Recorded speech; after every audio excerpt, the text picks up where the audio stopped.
I'd like to welcome you to the BlackUSA.News morning show. My name's Donnie Glover, publisher of both BeMoreNews.com, the news before the news, where we uncover the truth, and BlackUSA.News, our latest edition, which is the goal is to reach a national audience. I want to let you know that we have programming every Monday through Friday from 10 to 11 a.m. with this morning show.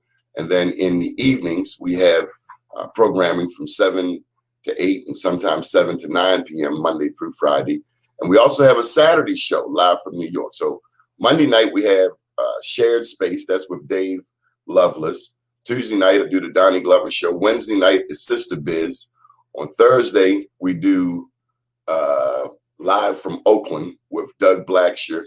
And then Friday night, we have Kamal Hubbard with Cryptocurrency. On Saturday mornings at 10 a.m., we have Tasmia Gathers, and she does Blackout live from New York City. So we're bringing you programming from Baltimore, from the Bay Area, including Oakland, and also New York City. If you would like to do or host a show, then just call me up, 443-858-2684. That's the ever faithful Rico Crawley. Good morning, Mr. Donnie Glover. Peace and blessings to all. Be safe, and God bless us all from God's giving hands.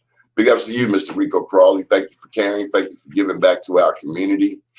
You know, I was looking at some of the headlines this morning.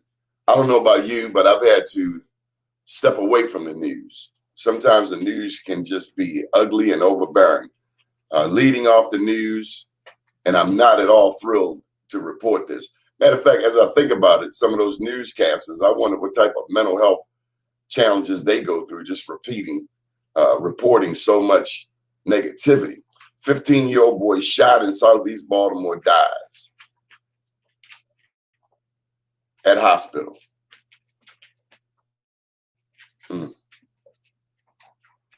Holland Avenue, suffering from gunshot wound, taken to the hospital.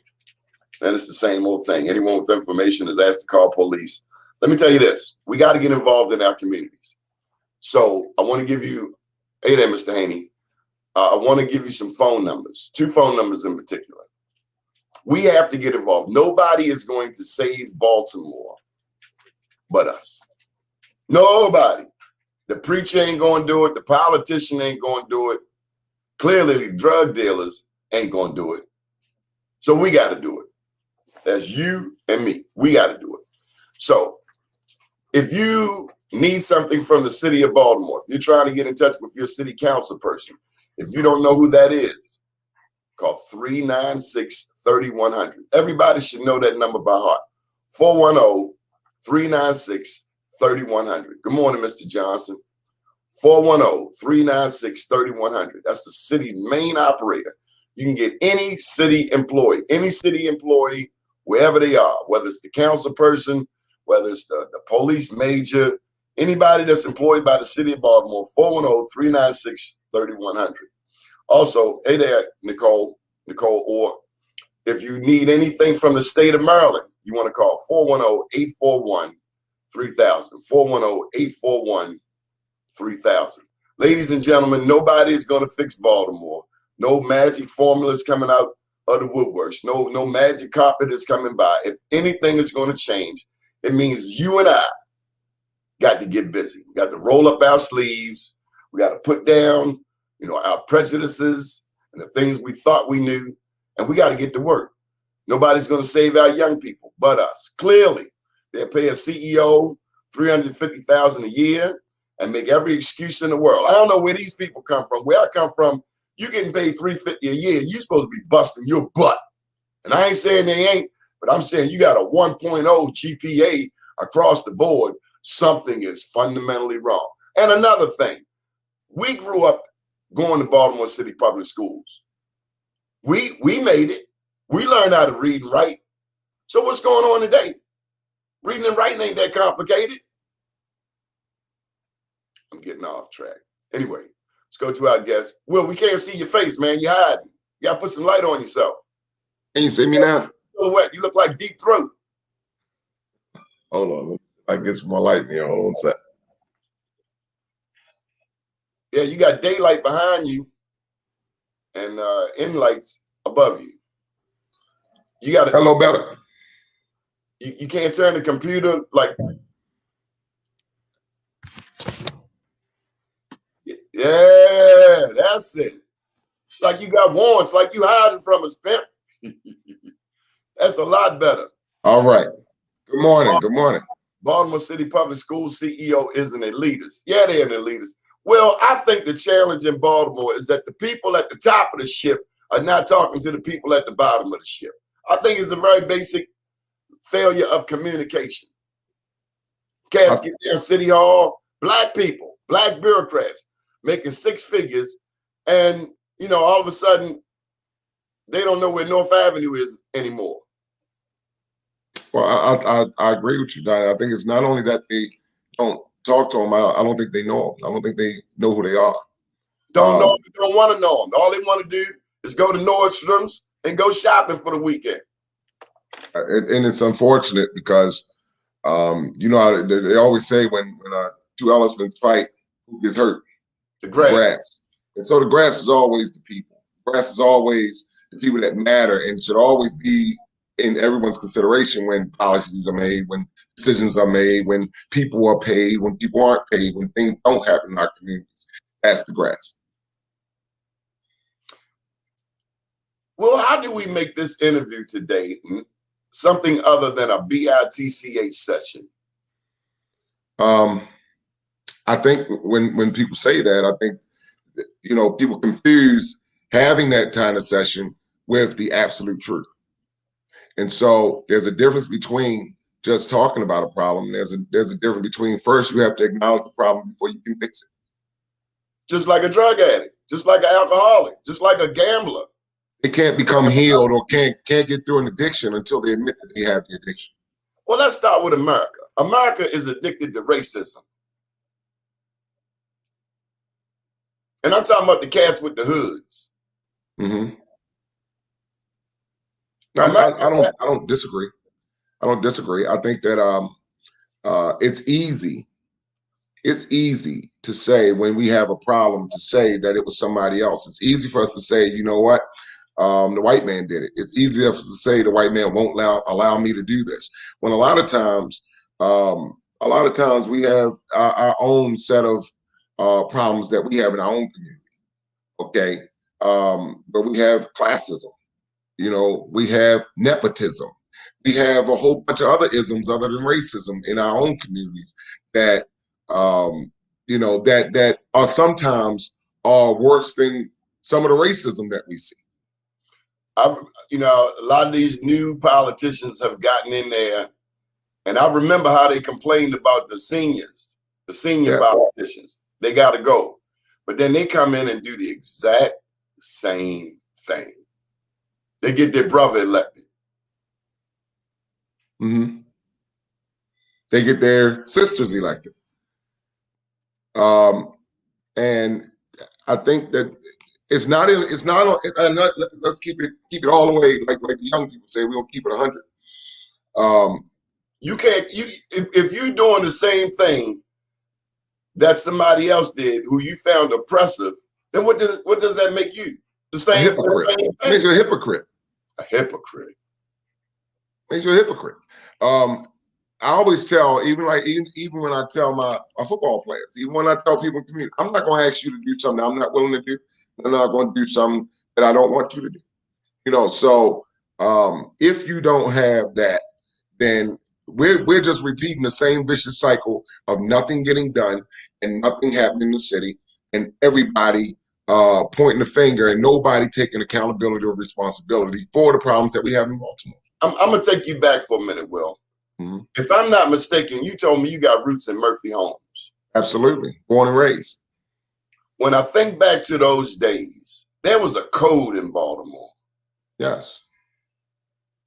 From Murphy Homes to Park Heights to the East Baltimore, there was a code. Yes. First of all, as a man, you look a man in the eye.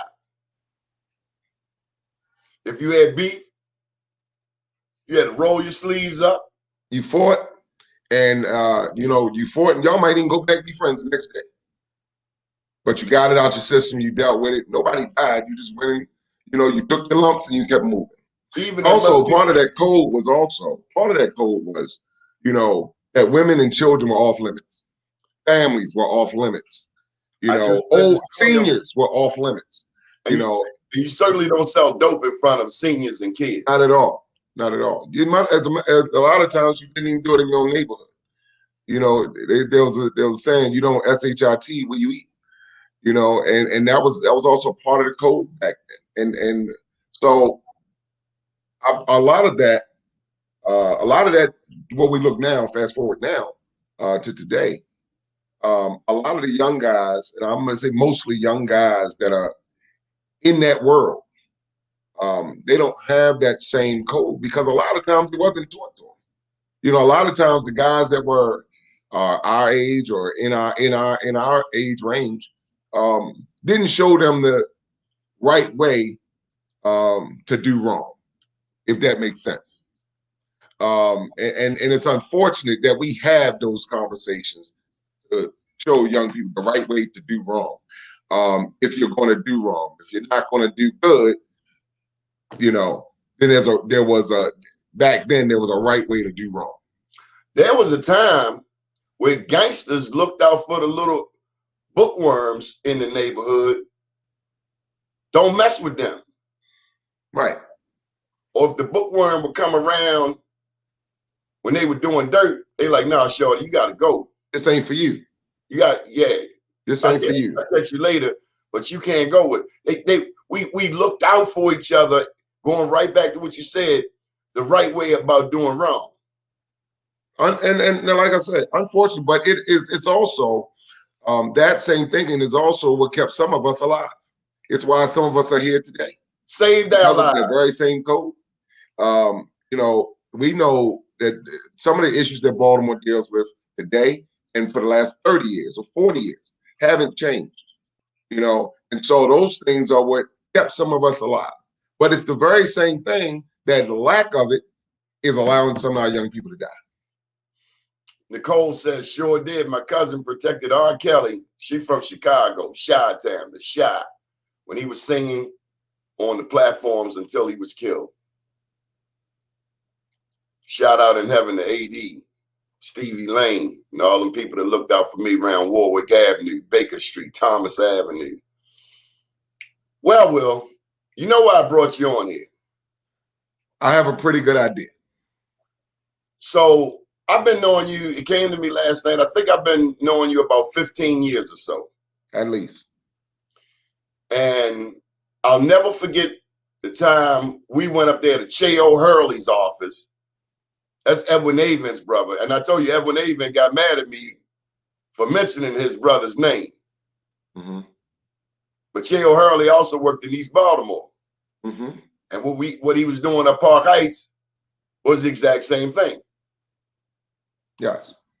He was getting black people out of there. And succeeded. Successfully. That's right. Unfortunately. His brother got mad at me for saying something about it. But I don't care. I care about Park Heights. I got, my family lived up Park Heights. On my mother's side, lived in Palmer Court, lived in Park Heights in Woodland. They were some of my favorite people, man. Palmer Court, I tell you, boy, that thing was like a fort. That thing was like Fort Apache. But we called Palmer Court was the Carter. Yeah, one way in, one way out. But even up there, and I mean 2, 3 o'clock in the morning, there was a code. As long as you ain't violate the code, nobody bothers you. To this day. To this day. To this day. Well, all of this money, when I first met you, what I can never get out of my mind is racetrack impact funds. Mm-hmm. Racetrack impact funds. Because in the back of my mind, that was like a mini empowerment zone. Like all of this money is there or is going to be coming for the redevelopment of Park Heights. Mm-hmm. And as you well know, on the inside of Northern Parkway, Park Heights is black. Oh, okay. Here's the joke. What's the quickest route from Africa to Israel? On Parkway. Yeah, Park Heights. Yeah, so on the inside of Northern Parkway is black. On the outer side, that's where you got the Jews. And Well, never that's somewhat of a misnomer, but because even on the other side of Northern Parkway, even though it's predominantly black, it's actually 52%. But it's heavily Jewishly influenced. Let me just say it that way. It's heavily Jewish influence. all you got to do, I remember the last citywide election. I saw how they got down up there. And you might think they're your friend. Right. But when it comes to that politics, what's that little short woman name? Go around starting trouble. Real estate. What's her name? Rhonda Wimbish. Yeah. She brought me to it. She started a lot of trouble. She really got to slow down on how she go around. She really got to slow down. But she invited me to this meeting. Myself, Michael Haney, Wimbish. We might have been 3. It was one other black, but the rest was like 70 white people. Now, I don't know who was Jewish, who wasn't, because Jewish ain't a race; it's a religion. Right. But there were 70 white people in there, in a private home. Bill Cole was in there. At the time, he was running Baltimore Development Corporation, the quasi organization created under Kurt Smoke, if I'm not mistaken, to lead development. Economic development in the cities. Economic development arm of the city. I announced that I'm BMoreNews.com, Donnie Glover, publisher. We got a couple of comments. Let me not go too fast. We can ready to get into it. Slow down, Nicole. Nicole and them will be on tonight at 7 p.m. on the station with Sister Biz. Is it true, me? Okay. Okay, there go Michael Haney. Michael Haney, no. Bill Cole invited me. Oh, okay. We go to the meeting. And after they announced that the media was there, Bill Cole, within 5 minutes, exits the meeting. And Bill Cole said, for the record, we are not talking about the future of Pimlico Racetrack. That's what he said, for the record. And before I could get to him, he had already did a bootleg out the front door. Because I told you it was like 70-3. So anyway, everybody has plans for our neighborhood except us. I remember as I go back to the racetrack impact funds, I remember the councilwoman up there, Sharon Pratt Green Middleton, or what was her name? Sharon Green Middleton. Other delegates, some of whom are not in office anymore. Everybody talking about Park Heights. Everybody talking about Park Heights. Everybody talking about Park Heights. Will, I'm just going to keep it 100 with you. Where is the goddamn money? So let me go back. So we'll go back to that conversation about the Racetrack Impact Fund. The Racetrack Impact Fund started in 1972, and it averaged about $500,000 a year on average every year. So to help people understand that in perspective, there's a Preakness every year. There are races at the Pimlico Racetrack every year. So a percentage of those funds that are generated goes into this pot of money for Park Heights. That was to a tune of about $500,000 a year since 1972. In around 2010, well, actually, let me go back in 2007, when Senate Bill 3 was passed, which created the video lottery terminal slots revenue. In 2010, Park Heights saw the first of those funds actually come to the community. In 2010, it was somewhere around $300,000, and then it increased to millions after that.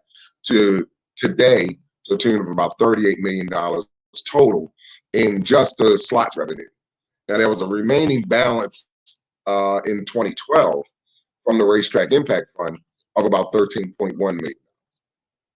You add those two things together, you get about $51 billion. And then you can kind of go through other pieces of money that were spent in Park Heights that weren't necessarily spent on Park Heights.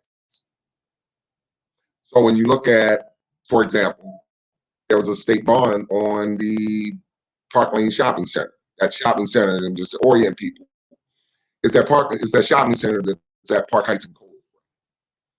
Well, there was a $7 million bond on that property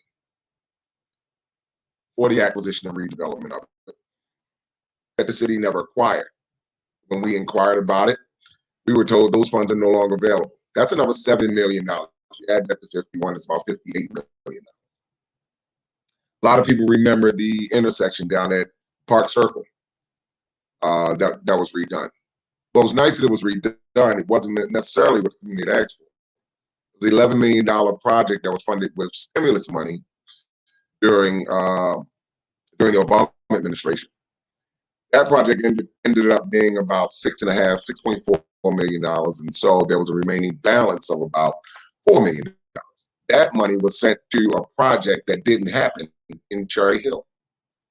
So you add that, there's about $62 million that we're at now. I can keep going, but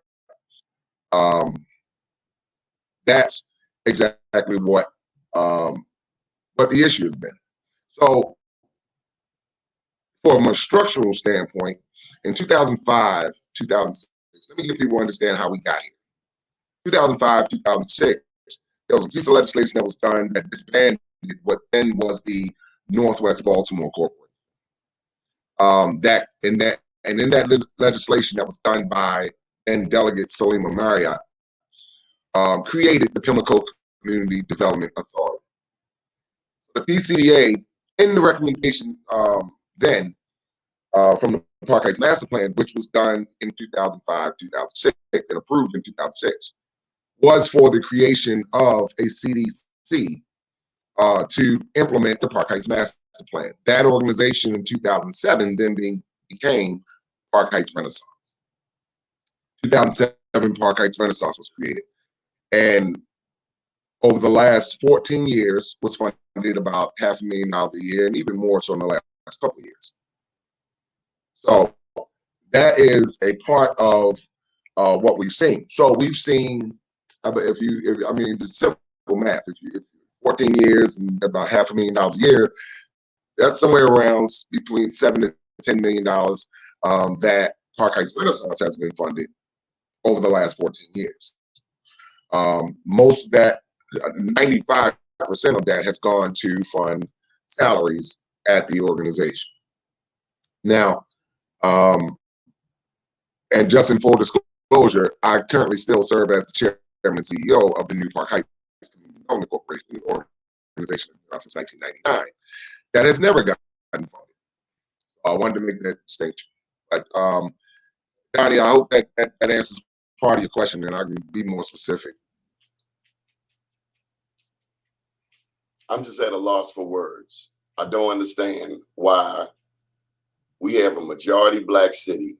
We have one of the highest percentages of Black elected officials in the nation. Yet I understand that instead of new homes for Black people being put up in Park Heights, they've now decided to make it a damn farm. Well, is that true? Yeah, and let me say something about that, Donnie, because that's a real sticking point for me. We went through this whole thing with the major redevelopment area. And so you have two areas in Park Heights. You have the major redevelopment area, which is that 62-acre piece of property from right around Park Heights and Wiley up to around Park Heights and Garrison, and all the way over to Pimlico Road to Rice. That is the major redevelopment area. In that was a 17-acre cutout for that was put out on an RFP for developers to bid on. In that, there was a project that was won. Now, there were two finalists for that project. One was an all-woman, Black woman-led development firm who had everything that the community wanted in their proposal. And that's a big shout out to Ms. Gina Merritt, who put together a great proposal. But then there was the other one, that the winning bid, that was done by Dan Henson and his group. And so that group actually won the bid. Now, there are some things that happened as a result of putting, so they were going to put roughly about 150 to 200 new homes in in that 17-acre site that went from Park Heights and Virginia Avenue and Woodland all the way over to near Ricestown Road. That was the plan. About a couple weeks ago, we saw a sign that said there was going to be new zoning for an urban farm to be put in that space. And we can actually say that there are several reasons why. Is there were certain efforts to, and I'll say it plainly, to gentrify Park Heights that were hindered by some of the activity by community groups such as ours in Park Heights that protected the residents of Park Heights. One was our affordable housing community land trust initiative, which basically said that you're not going to take these properties and these properties that you downgraded and diminished the value and said that these people's homes were worth $15,000 and then go back and build $300,000 homes in a community where the average median income is $29,000. So those were things that we said, you're not going to do that in Park Heights. And their numbers wouldn't pencil out at that point. And so that's why we believe that that housing project has not taken shape and has not gotten underway. It's because there's some huge community pushback on what they can do, how they can do it, and what you can sell a home for in a community such as Park Heights, where you have mostly low income, but you do have affordable income. So where you want to set, and we've seen this happen all over Baltimore. We've seen it happen in East Baltimore, where people that own their homes had their homes taken, and then the homes that were rebuilt were out of the price range of the people that lived and grew up in that neighborhood. And so when we created the first affordable housing community land trust in the state of Maryland in Park Heights, it was so that these things would not happen in our community. I got to go over some of these comments. One, reports just came out that Black home ownership has declined over the last 2 years. Home ownership is legacy and assets. This is a setback, a city pushing farmland and rentals. LifeBridge and Sinai, for those that don't know, those are two hospitals or hospital systems, are taking over Park Heights with the organization Chi. They run most of the community organizations in Park Heights. That's exactly. If I may comment on that really quick, Donnie, Mike Haney makes a very good point there. A lot of the alleged successes that Park Heights Renaissance has claimed, which one was the senior building on Pimlico Road, and a couple of other projects that they had done, were actually done by that very same organization, High. It's High, it's CHAI, it's High. And so you have those organizations that are heavily supported by LifeBridge, by a la Sinai Hospital, where you don't have the same structural and same structure and organization, like say for example that you see with University of Maryland, or that you see with Johns Hopkins. It's a very thin and narrow relationship between High and LifeBridge, Sinai, PHR, and so you just look at their board members. Look at who's been on their board. Look who's the chair of their board. There was a woman by the name of Martha Nathanson who sat on the board of PHR. What's that name? What's that name again? Martha Nathanson. Also, she is the political arm of Sinai Hospital. She runs the political arm of Sinai Hospital. What's her name? She also, Martha Nathanson. And so she not only was the chair of PHR's board at one point, but she also controls the governmental arm of Sinai Hospital. She also was the former chair of Northwest Baltimore Corporation. So you go back and look and see a lot of these same people. I can go down a list of a number of people that served with Northwest Baltimore Corporation, that served with Sinai Hospital, and served on the board at PHR. Okay. So Mike Haney's absolutely correct in drawing those inferences to those relationships. Very good. Michael Haney says LifeBridge has purchased 40 acres of the racetrack already. Yes. On the backside of the racetrack near Chemical Road side near Winter Circle, that part was sold by the Stronach Group, and there was a piece of legislation in which the taxpayers actually paid for part of that. There was a piece of legislation that was done in 2014, in which Martha and her, yeah. Stronach, is that the company out of Canada? That's the company out of Canada, billionaire company that owns it. Frank and Belinda Stronach. They had the building, right there, CC Jackson, the training center. institute at Magna Center. Magna Center, Park Heights and Garrison. Yes. Yes. And so my take has always been, and I know that I was always in the minority of people that said let the Preakness go to law. I was in the minority of people that said that. Because I know that there was no benefit from the racetrack to the immediate community around in Park Heights. There was no benefit to the community that I grew up in. And so I was in the minority of people that said that. But also my take was also, if I was a billionaire, if I'm a billionaire and I own this piece of property, why should the taxpayers pay to rebuild it? If you're a billionaire, that's just like me needing a roof on my house and asking the city to pay for it. Well, it's my house, so I have to pay for that roof myself.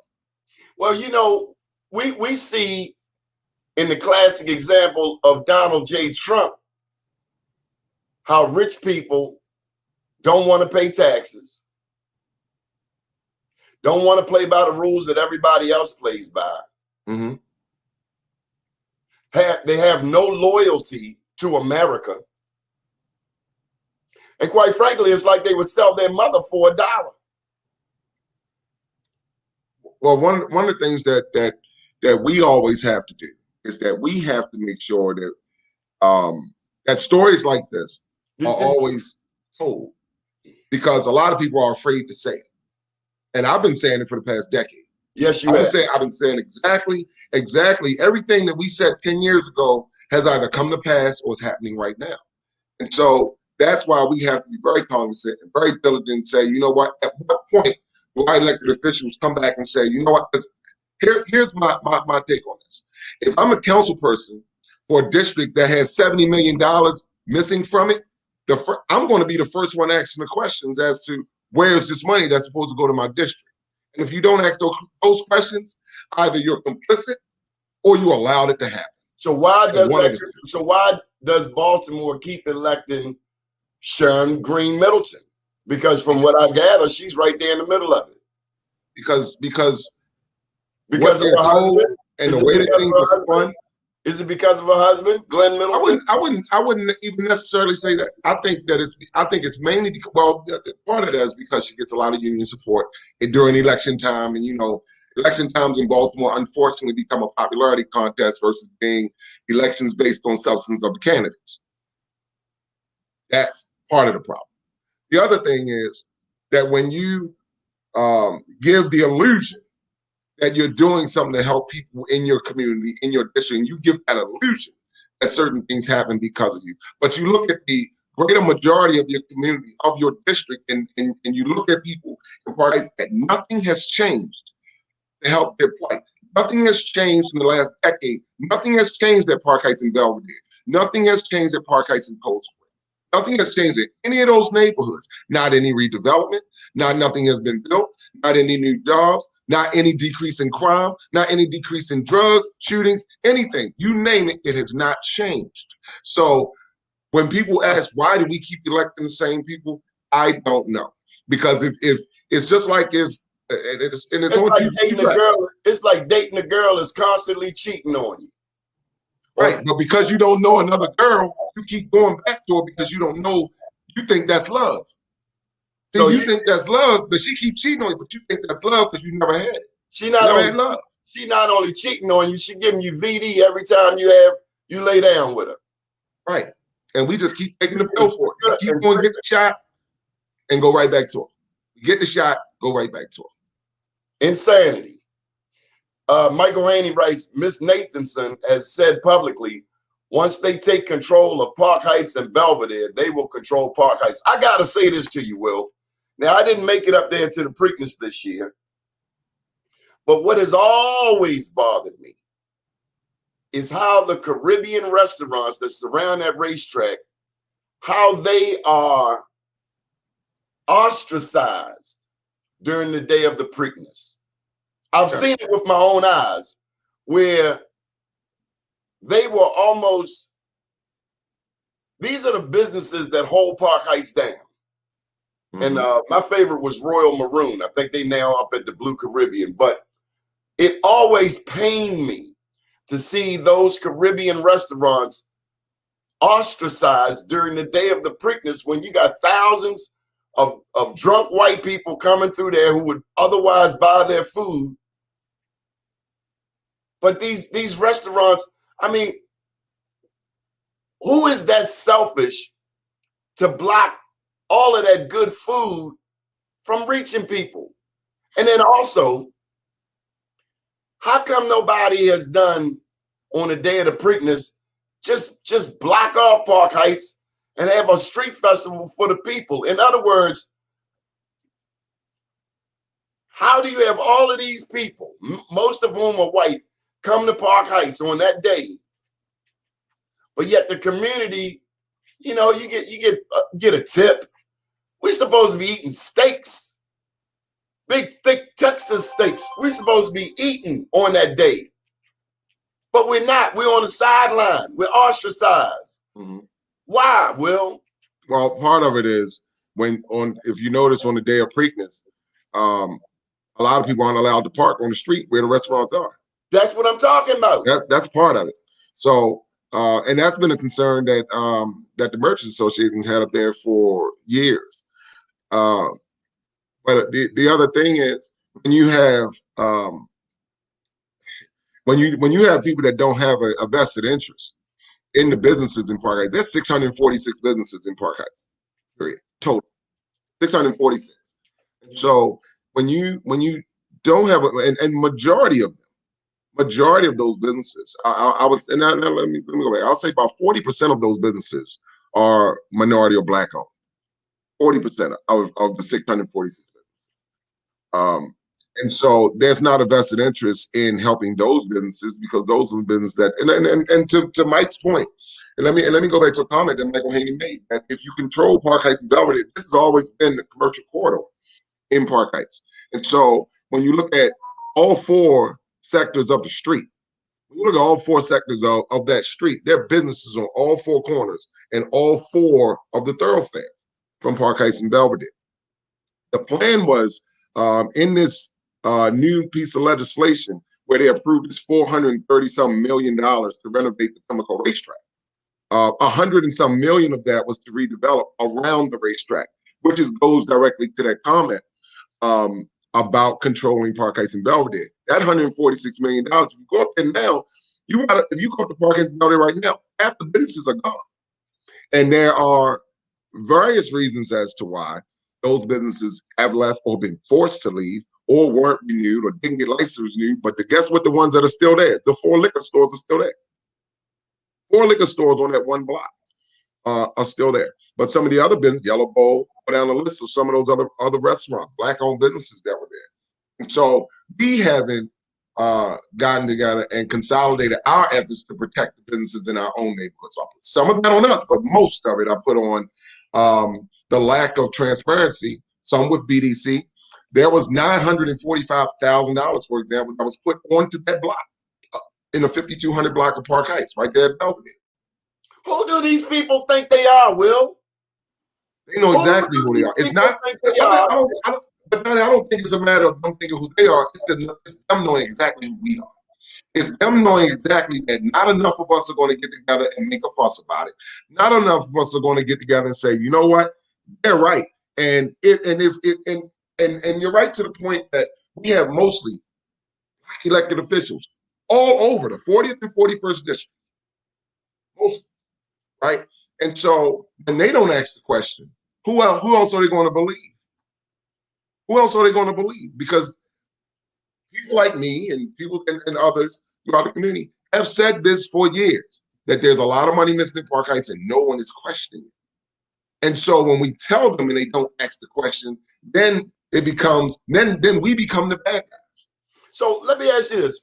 Every night when I watch the news, it's always black people killing black people. How come this story, which we've been covering through you, I mean, Willie Flowers has been a help, but you've been the pit bull. I'll never forget that day you took me up to Che O'Hurley's office and you pulled back the covers.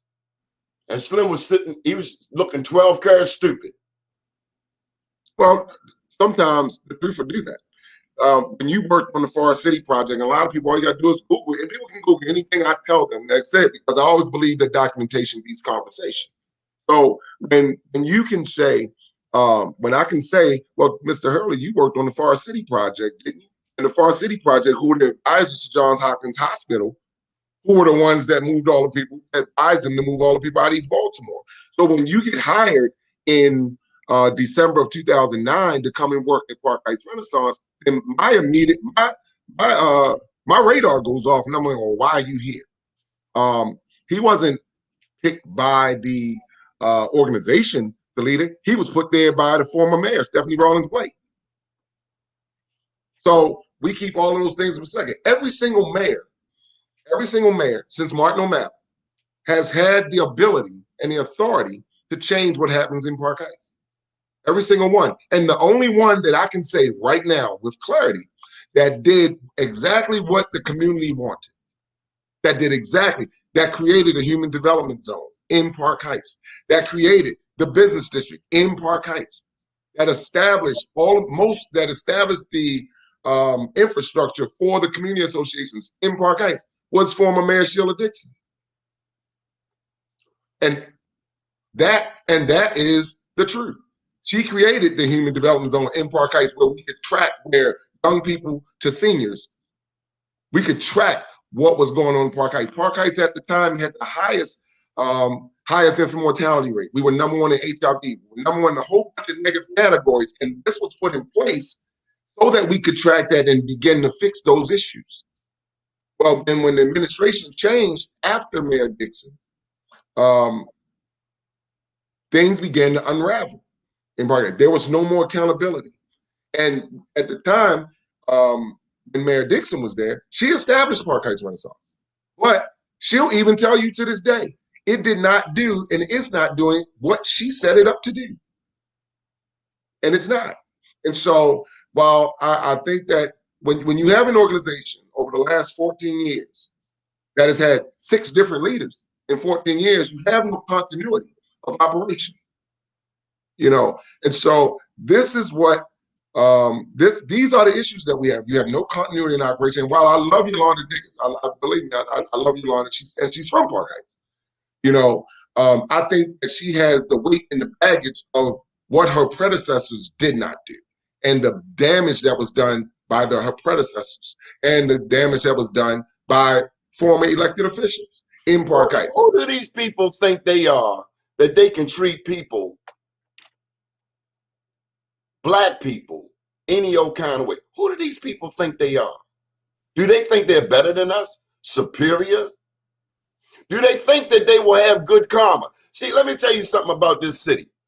There was a mayor in Baltimore in the turn of the 20th century. His name was J. Barry Mahul.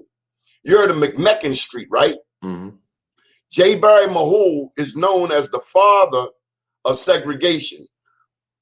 But for every arch enemy, there's a nemesis. George McMecken and his cousin Ashby Hawkins, both of whom were black lawyers, they stayed on J. Barry Mahul like white on rice. Mm-hmm. And that's what we have lacked today. That's what we lack today. People with testicular fortitude who use their education for the benefit of the masses. Let me tell you something else. Historically, Baltimore has had the largest population of free blacks prior to the Civil War. Consequently, the white powers have always face the Negro dilemma. And you say, Donnie, what is the Negro dilemma? The Negro dilemma is what to do with all these black people. And so I just want us to understand that this is not a short-term plan. This is historic. It's centuries in the making. Every now and then you get a Tom Smith. Tom Smith lived in the 6600 block of Ricestown Road, and I'm talking about 1930, 1940. He owned the Smith Hotel downtown, largest contributor to the then Democratic Party, which is the Republican Party today. But that leads me to this point. Baltimore is 9-1 Democrat. Mm-hmm. All black people know, including Marshall Bell, who tried to crack slick on me because I supported Hogan. All black people know is loyalty to a Democratic Party that has been less than genuine, less than caring, less than beneficial to black people. That's all we know. I'm going to vote for the Democrat. I'm going to vote for the Democrat. Are we stuck on stupid as a people? Well, I think that when you look at, just look at Baltimore. Just look all around Baltimore and look who's run the city for decades. And it's part of the reason that I remain an independent. It's a part of I mean, you just look all around the city, and I don't want to dress it up, right? Because I'm gonna be very candid. I don't want to dress it up. The problem that we have is we keep electing people that we don't even know, right? We elect people in the city that we don't even know, and we think we know them because somebody else knows them, or they look friendly, or they look like they make good job, they sound good, but we don't go into what they actually done. We don't look at what they done. It becomes a popularity contest around election time, and it's sad because we have very qualified people in the city to run this city, but yet we constantly bring people from out of town to run this city, and it's sad and it's unfortunate. But I'll go back to a point about I'll use Park Heights always as an example. We had 5 schools in Park Heights, 5 K-8s in Park Heights, and we went from having 5 K-8s to now having 2 or 3, 2 actually, and no high school. You know, Northwestern High School was a it should have damn near been a landmark in Park Heights. Northwestern High School should have been a landmark, and we allowed. We said this years ago. We said this in 2012, and this is I'll say this to your listeners, Donnie. I'll say this to your listeners. When people celebrated the $1 billion in school construction, remember that piece of legislation a few years ago? And they celebrated that piece of legislation, but people didn't realize in the footnote of that bill, if you go down to the bottom of it, it said that they also had to close 26 Baltimore City public schools. It's in the legislation, but the legislators didn't tell us that. So who do we hold to account for that? So now what you had as a result, all these years later, these 5, 6, 7 years later, communities fighting over what schools are going to close, whose school is going to close. And then you have people saying, so if you had more political power, say if you are Mary Pat Clark and there was a school going to close in your district, well, guess what? Your school didn't close. But then a school in Park Heights got closed. Langston Hughes closed at the very same time that they had. And if you look at Park Heights, all of the prominent schools, all the schools named after prominent black people are closed. Malcolm X, Dr. King, Langston Hughes, all closed. So is that by design? Maybe. Is it coincidence? Maybe. What I'm saying is that we have allowed our political people, our elected officials, are all co-op. They're co-op. Because if I can tell you this, if I had $20 sitting on my nightstand and you came to my house, and when you left my house, my $20 was missing. If you went to the store to get something I asked you to get, or you need to come back with my $20, and if you do neither, and I don't ask you the question, it's my fault. If you don't come back from the store with my $20 or what I told you to go get, They're talking about $70 million. It's not $20. I question $20 if you put it on my dresser. Why is nobody questioning $70 million?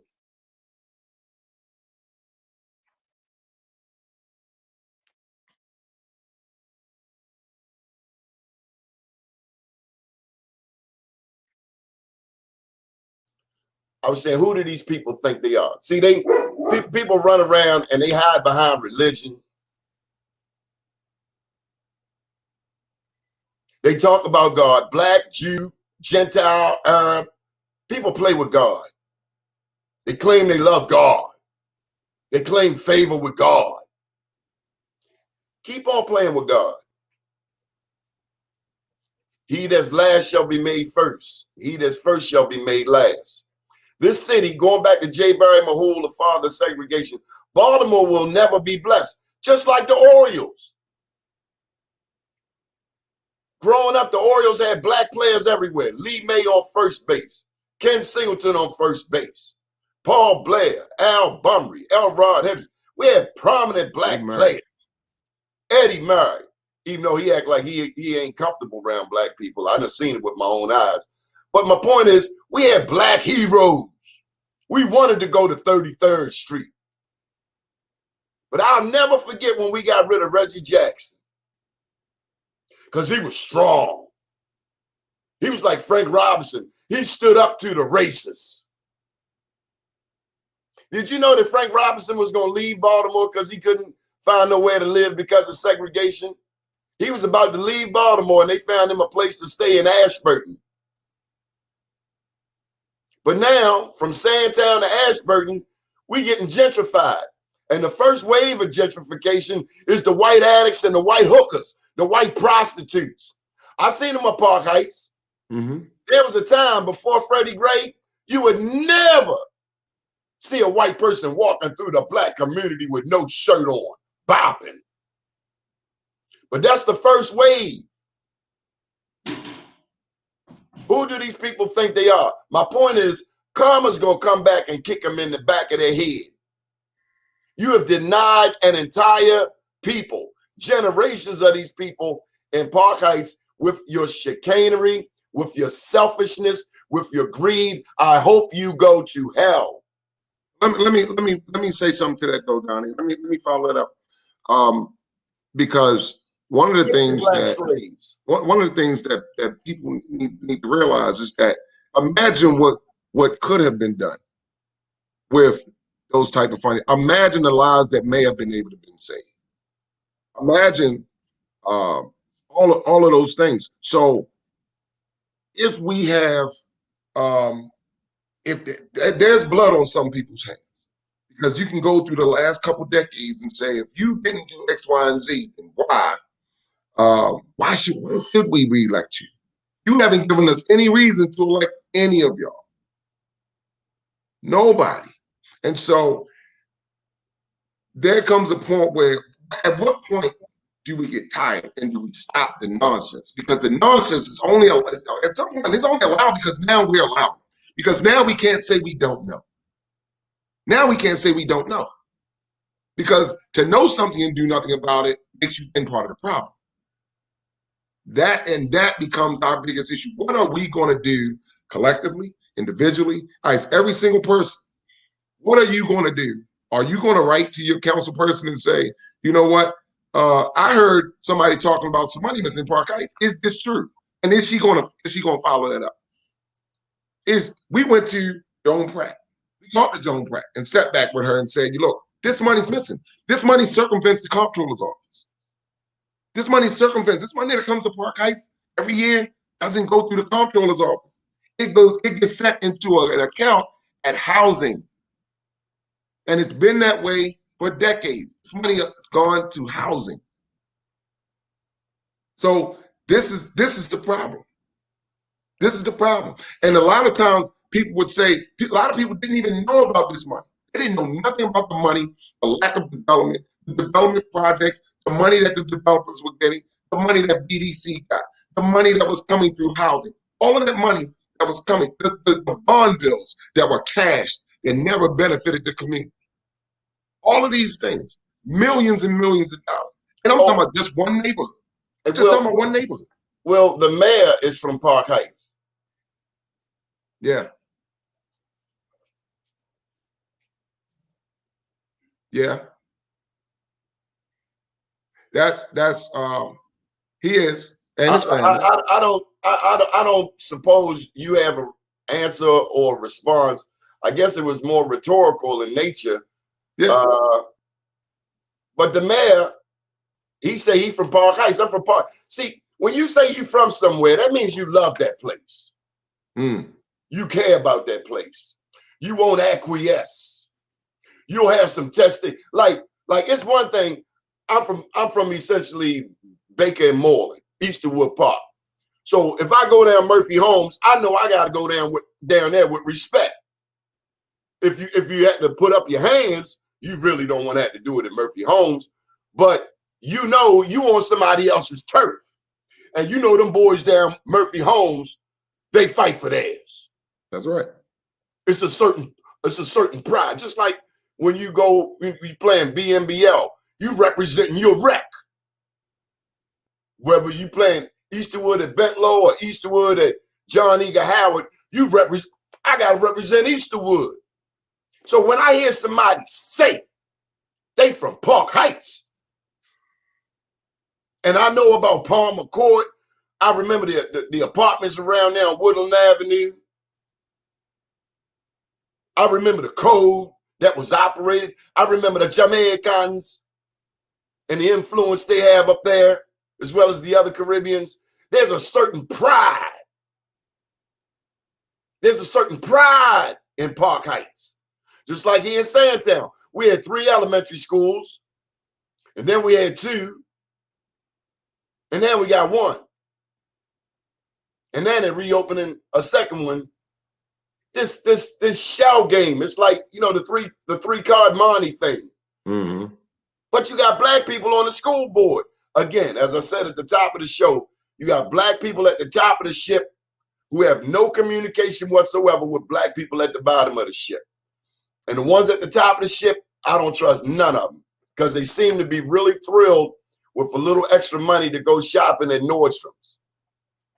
I don't know. There's a saying, they say everybody that's my color ain't my kind. And that's unfortunate. We sell each other out for coins though, bruh. I can see they knocking off delegates for $15,000, for $35,000, for $500 in gift cards. They knocking off our elected officials. They going at the Mosby's. Who the hell we got left? Well, I think that's a part of how you begin to say, you know what, we can't elect no more of them because they always get in trouble. Oh, let me just say this. In that last citywide election, I still don't believe the young man beat Sheila. I know he didn't. They say, and then they want to say, oh, black people don't vote. This is a corrupt city, and nothing good is going to come to it until we cut out that cancer and throw it in the I don't know, bag it up and burn it. Put it out Donnie, there. The problem is, you can listen to a lot of people around the city, and you can listen to a lot of people that make good points, that are fighters for their city, that they care about their city, and people in the city won't vote for them. I'm telling you, they won't vote for them. Those aren't the people that they're going to vote for. They're going to vote for somewhat polished person that is affiliated with who they like. Palatable, and that's what they vote for. Palatable to white people. Yeah, if you can get the L of the city, you can win. And that's unfortunate because the city elections, the last 2 elections, thanks to Armstead Jones, were stolen. Nobody believes that boy beat Sheila. He didn't lead in any poll.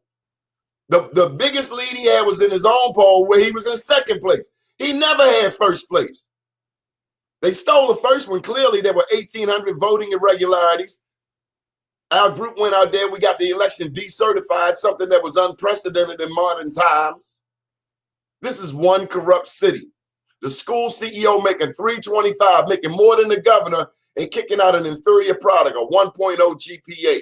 Police commissioner, whoever negotiated this contract for him, My God, they need to get Business Person of the Year, because if we get rid of them, we still got to pay them. Still got to pay them. What type of idiots do we have driving a vehicle, brother?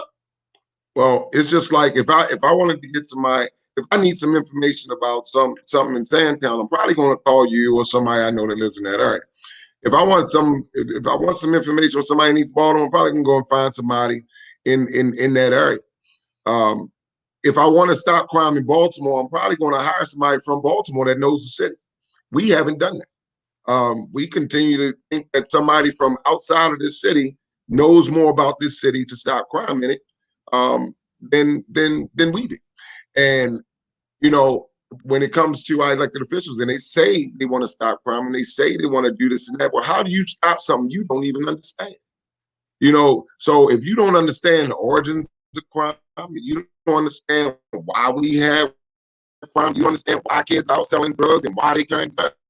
If you don't know the why, then how can you stop it? And that's the biggest issue that they don't understand. The disconnect between what they think they want to see and the reality of how to get there. And so if you don't know why Lil Johnny is acting up in school, and you don't know that he probably didn't eat last night because he doesn't have any lights and all of this stuff, and so it causes a different problem. If you don't know all of those things, then you're already at a loss. And so that's why we're not seeing a decrease in crime. We're seeing an increase in crime because people that say they want to stop crime don't understand it. They just don't understand crime. Long before these white businesses in Fells Point talked about holding their taxes, clearly, long before Fells Point stunted to make some noise about what happened in Fells Point. See, you and I understand if you hadn't been neglecting the black community, the black people wouldn't even come down there to Fells Point because we'd have been too busy enjoying our neighborhood. But long before these white people down at Fells Point talked about holding back their taxes, if anybody should be talking about holding back their taxes and holding people accountable, it is the beautiful black people in Park Heights. Hey, I want to tell you something funny before I go. When the pandemic first started, couldn't find a lot of basic products in our neighborhood. You know, so I went to that market up there, that Jewish market up at 7 Mile Lane. 7 Mile Lane. Mm-hmm. I went in that market. They had everything in there. Oh, I was shopping up a storm. And the white people was looking at me and I was looking at them. They was looking at me and I was looking at them. What you got to say? Now, I did find out that on it's either Friday or Saturday, they don't sell certain items. But damn it, I was up in there burning that market up. I was getting everything I couldn't get at the regular market. So if you want to have some entertainment, go shopping in that little market right there on 7 Mile Lane. You should have saw them, boy. They was looking at me like I was looking at that white woman in my alley down on the ground eating out the bag. They was looking at me, I was looking at them, and I was shopping my butt off. But they didn't have no Breyers ice cream. I didn't appreciate that. When I go to the market, I want my Breyers Rocky Road, so they're going to have to tighten up on their backstroke.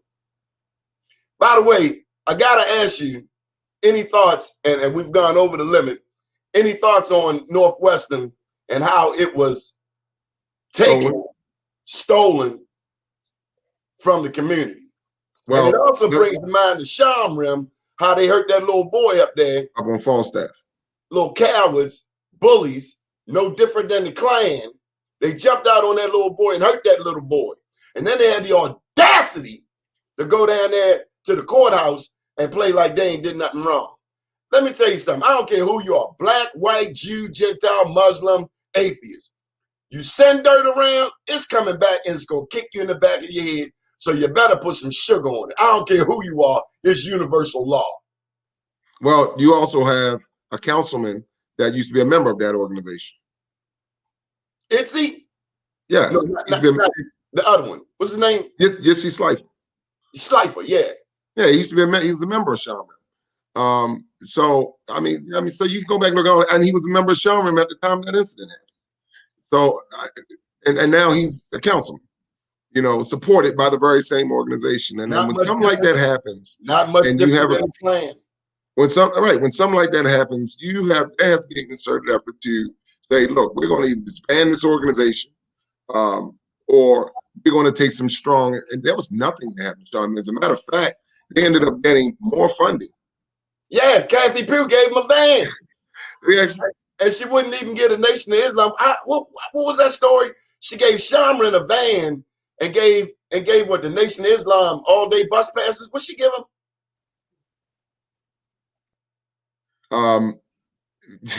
they've gotten. I can tell you this: they've gotten funding every year. They've gotten funding every year through slots revenue, racetrack impact funds. They've gotten funding every year. They got equipment. They got all those things, and a lot of those things were paid for with our money. And it's sad, it's unfortunate. But when we talk about Northwestern High School, Northwestern, like a lot of other schools throughout the city, wasn't my alma mater. My alma mater was Walbrook. Alma mater. Michael Johnson's alma mater. Absolutely. And so Mike Haney, you go down the list, a bunch of a bunch of people that went to Northwestern. But I think what we cannot lose is we should not lose the history of Northwestern High School. We should not lose that history, and I'm hopeful that the Wildcats have a huge and long-standing history in Park Heights, and so I'm hopeful that at some point that we'll be able to go back and say, you know what, this is the new Northwestern High School. I'm hopeful that we'll go back and say that because the history. I mean, but when you look at the real estate. And that's what you always have to look at is the real estate. So who sees the value in that real estate? Who's that real estate more important to? The history of the school doesn't matter because if you get rid of a school like Northwestern, and surely if you got rid of a school called Malcolm X, Langston Hughes, and Dr. King, then Northwestern means absolutely even less. The history of Northwestern means even less if you got rid of those schools. And so that's where we have to make sure that we can't continue to lie. And we've said this years ago, and now we're seeing everything else. We're seeing it all come to pass, and we're seeing everything happen that we warned the community about a decade ago. We're seeing it happen right now. Well, I'm just grateful that Be More News has been able to cover this story for the past 15 years, and even though me and you didn't had a little knuckle tet to tet. We had our tet to tet. But we have stayed on the story. I still love you. Still love you. We have brought this story out continuously. This is not our first interview on this topic. Right. And I thank you for having the heart, the courage. I mean, you from Murphy Homes, I expect no less, but I just wish these elected officials had some type of chutzpah. Well, I'll give you one before I go, Don. I went from Murphy Homes to Lexington Terrace to Park Heights. So that's all we knew was how to fight. And I can tell you this, I have never allowed my organization to receive a dime of that money. And this is the very reason, because you're not going to hold us complicit or hold us hostage and say, you know what, you're complicit. Hey, you can't say that. You took the money too. No, they can't say that about us. They stole the money. They are thieves. The money was supposed to go to the community. The Bible says in Genesis 20, real basic, don't steal, don't lie. But we're surrounded by criminals. See, but my grandmother always told me, if you lie, you cheat, and if you cheat, you steal. If you steal, if you lie, you steal, you cheat, you ain't no good. But these people want to stand up. Can we impeach? Yeah, we need to impeach them. Yes, you can recall. There is recall, and a lot of people don't understand. A lot of people may check legislation. Baltimore City, you can recall your elected officials. You actually can. There's a certain amount, a certain percentage of the electorate that you have to get onto a petition, and you can recall your elected officials in Baltimore. And I think that's another story I think that's a story for a later day. But yes, it is possible. The Bible talks about where do you put your treasure, and I think we as a community, we've allowed the talented 10th who's supposed to be down City Hall working on our benefit, they have gotten soft. And consequently, the masses of, since segregation, we've become integrated. We've gotten comfortable. We lost our will to fight. We've gotten soft. It's time for a change. Donnie, when we started this fight, I didn't have any gray hair. You might just want to shave. I appreciate you. Thank you for being the warrior that you are. Much respect. My name's Donnie Glover. Tune in tonight, 7 p.m. Nicole Lord, Tamara Brown. They've been holding it down while I've been on vacation. She tired, but you're going to be revved up at 7 p.m. Nicole Lord, Tamara Brown. Will Hanna, nothing but love for you. Big ups to Park Heights. Big ups to my Uncle Primo, who used to play for the Pace Setters. He was born in Jamaica, raised in Panama. Used to bop up Park Heights 2 o'clock in the morning with a big old dookie chain. We got nothing but love for Park Heights. Shout out to Royal Maroon and Tasty Food. I never understood how come Tasty Food would take so long to dish up a vegetarian platter for my ex-wife when the food was right there. Why they make you wait so long? It's right there. The food it's right there. Dish it up so I can go. Gap and bop. Up to date, down tomorrow. Do your day and everything will follow. Nothing to it but to do it. I got to do it, regardless of how I feel. I am somebody. I am my brother's keeper. Good morning, Baltimore. Good morning, world.